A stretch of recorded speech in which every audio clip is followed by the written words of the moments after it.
Hello everyone, welcome to the Curious World of Alice. I own a fine hunk of metal, and nowadays it's mostly stationary. On a good day, I'll drive it from point A to A just to keep things lubricated. As if this isn't already the most stressful time ever, I decided to calculate how much it really costs to own my vehicle.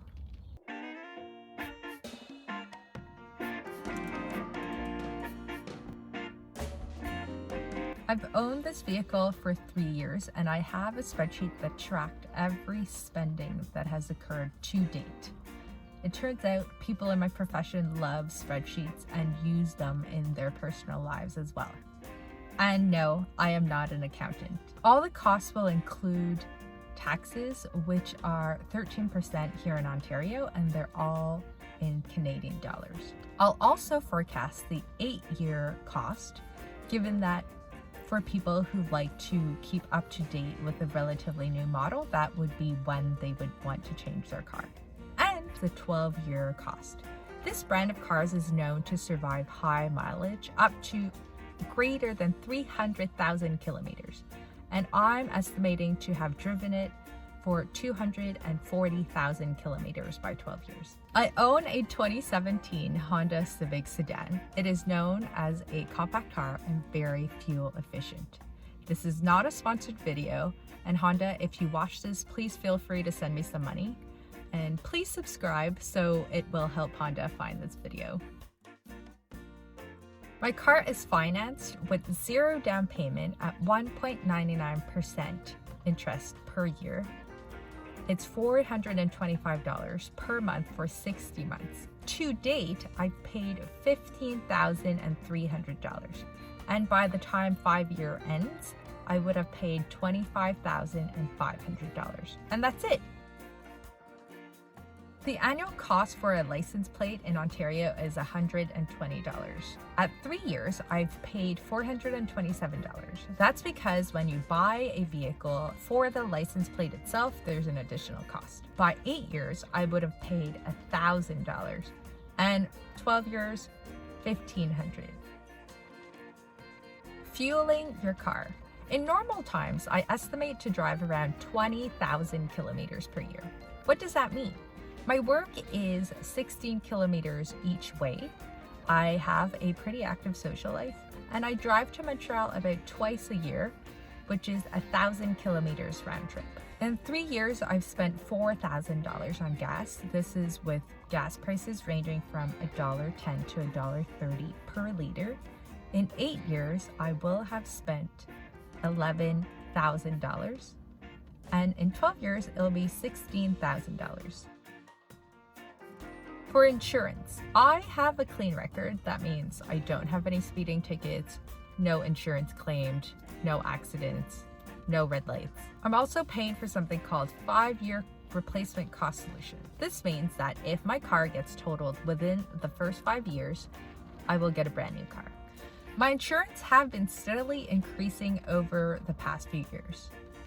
This is because fellow Civic drivers tend to be either young male who loves adrenaline, or they could be just bad drivers of any age and demographic and gender. This means statistically, Civics have been in higher probability of being involved in an accident. That also means that I am involuntarily contributing to this fund that helps repair their cars. The Greater Toronto Area is also renowned for having very unaffordable insurance, compared to Montreal, which was half the price.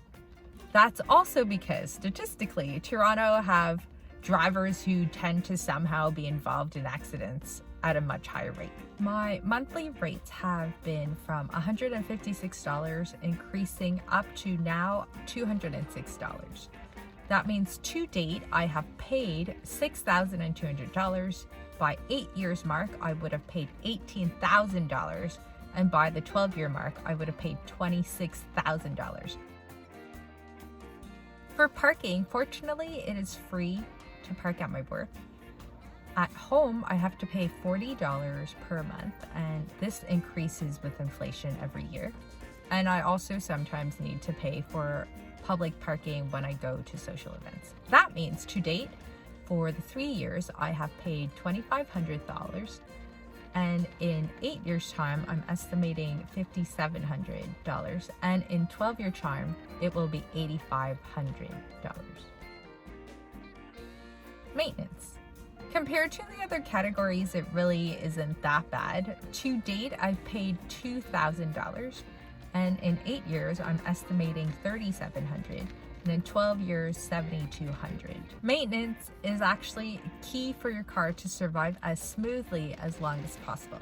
Here's a list of what is recommended to regularly do: oil change, swapping tires based on the season. It isn't mandatory in Ontario to use winter tires, although it does help your insurance. And more importantly, if you've ever experienced driving with winter tires, you won't ever want to drive with non-winter tires in the winter. Air filters, brake fluids, and alignment. And here are a few additional maintenance items that you don't have to do as regularly, such as winter tires, another set of summer tires, and changing your brake. Now, I've said a whole lot of numbers, but what does that really mean? How much does it really cost to own a car? To date, at the 3-year point, I've spent $30,000. And by 8 years, it'll be $65,000. And by 12 years, it'll be $85,000. What does that really mean? That means I've been paying $27 per day for every single day. But on the bright side, this cost actually goes down the longer I use my car. Of course, there are other options such as not owning a car or, for example, having an electric vehicle. But I don't have a plug that's easily accessible, and time is money. Turns out owning a vehicle really sucks the money out of your piggy bank, but I don't have any complaints. Now don't mind me, I need to drive around from point A to A just to keep things operating smoothly. If you like this video, please give it a thumbs up. It will help with the YouTube algorithm. And let me know what you think about your fine hunk of metal. Until next time, bye everyone!